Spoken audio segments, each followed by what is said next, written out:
How to lock chats of WhatsApp. So let's see in this video. Before moving forward, make sure to like this video and subscribe our channel. So let's begin. So first of all, you have to open up your WhatsApp. So as for the new features of WhatsApp, it has added that you can lock any chats that you want to. Whenever you lock the chat, then you won't be able to receive any of the message notifications and all. So in order to lock your chat, you have to tap on the chat which you want to lock. After that, you have to tap on the name of the chat in the upper section. And here you can see the disappearing message option. So below that, you'll be able to see lock chat option.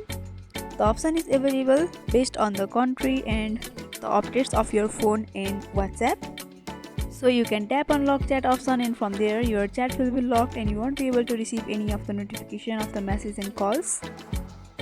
If the option is not available in your device, then the simple thing you can do is you have to go to the Google Play Store, and here you have to tap and search for WhatsApp, and if there are any updates available, then you have to update the WhatsApp, and by doing that the lock chat feature will be available in your device and you can lock the chat easily.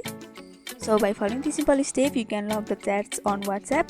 So I hope this video was helpful. Don't forget to like, comment, share and subscribe our channel for more videos like this. Thanks for watching.